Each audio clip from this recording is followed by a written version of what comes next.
Hello, my name is Ten, and I just wanted to do a little vlog documenting where I am right now in my spiritual practice. So, for context, I started my journey into spirituality in the winter solstice of 2018. Specifically, I started with studying the Goetia and understanding the infernal divine and understanding more demonic and infernal names. Then I started to study more into ceremonial magic, and then the names of angels and the planetary spheres and things more of that nature.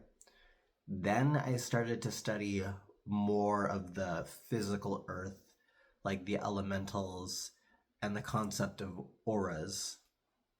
My practice has been kind of eclectic, and I know that's generally frowned upon, especially in terms of practicing magic. But I think that there was a point to my path being sort of spread out or sort of eclectic.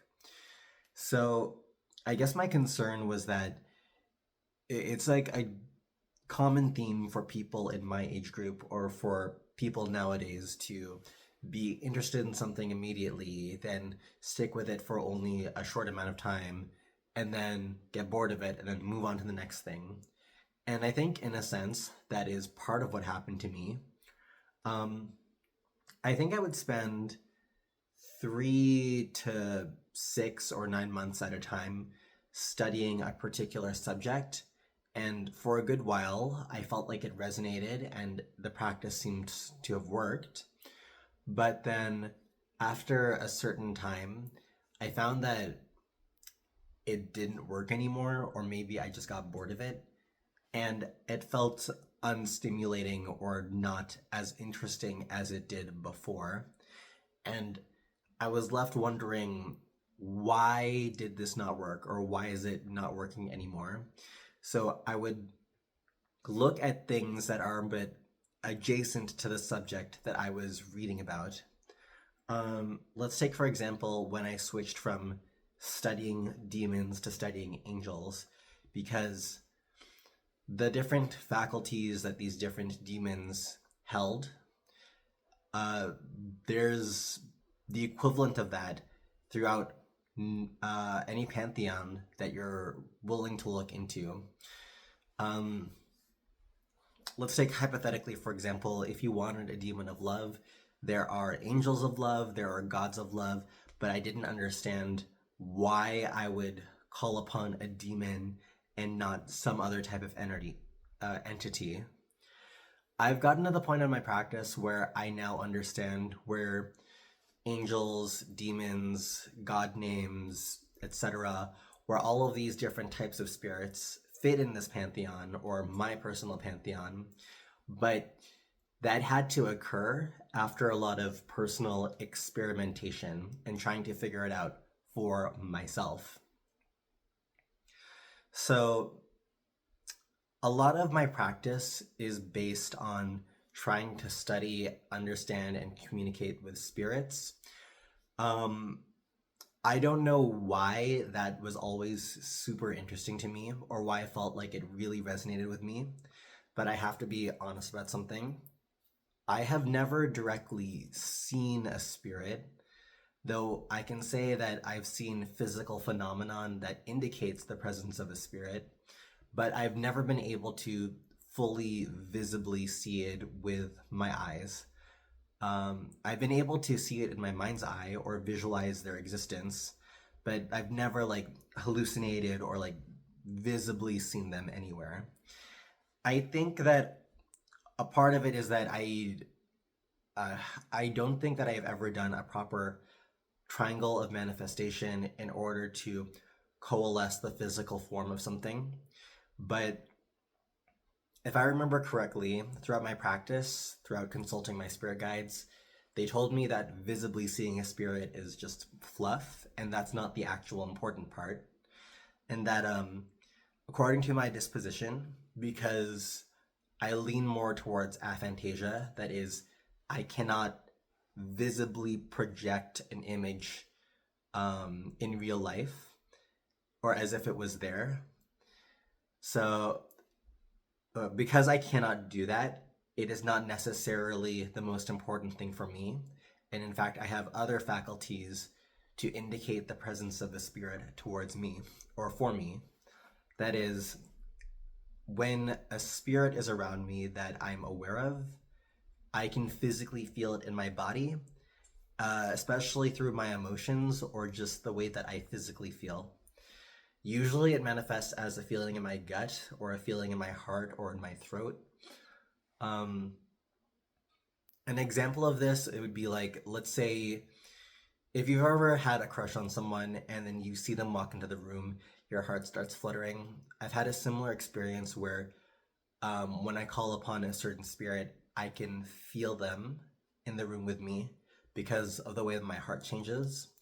Or let's say something more negative, like if you've ever walked into a room where you knew there was immediate danger, there are certain spirits that have the same type of energy, the same type of feeling.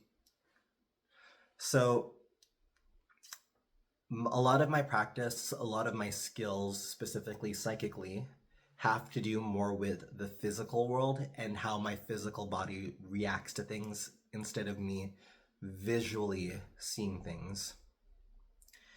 So, regarding all of this, because my experience has been so eclectic, because I've been studying different faculties, learning about different spirits, learning about the different ways you can organize, seeing the aura or seeing, or just organizing how you see the world. I think that the reason why I've been studying these things periodically over a period of time was that it comes to this idea that I am meant to practice chaos magic, or I'm meant to, at this point, study chaos magic. So I haven't. Okay, so I have seen chaos magic, or I've seen the term of it being expressed before, but for some reason it didn't resonate with me. But after reading two different books, Condensed Chaos as well as Liber Null and Psychonaut, I'm starting to realize that a lot of the things that I've understood about spirituality, a lot of my path leading up until now, this was groundwork for me to be able to understand chaos magic, at least through my personal lens, the concept of what chaos is to me, as well as navigating my own mind and my own psyche. So this leads me to where I am today.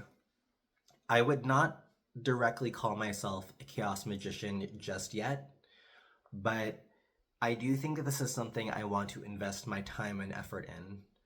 Right now, I would say that my path leans more towards shamanism and animism through the lens of ceremonial magic. A lot of my practice has a lot to do with ceremonial action as well as physical objects. And I would like to incorporate these things moving forward. But right now, I want to understand how all of these things that I'm doing relate to, I guess, archetypes of the mind, to how everything that I'm doing right now works for me, but even if it doesn't work for other people, there's an underlying truth to these different things, an underlying truth to every spirituality, every religion, that leads to a universal truth that, honestly, it's going to sound weird because I think that there is some type of universal truth that can be shared or could be understood mutually. But I also think that it is up to an individual person to understand consciously what it means for them. So that brings me to where I am right now in my studies, or where I am in my practice. I want to apply the different things that I'm learning or that I have learned about chaos magic, but it requires experimentation as well as a deeper understanding of who I am right now and what I'm doing. So, again, this video is meant to document who I am right now and where I am. And in the future, I'm going to reference this and I want to see how my ideas have changed or even how I've developed my skill to be able to document these things. So, until next time, see ya.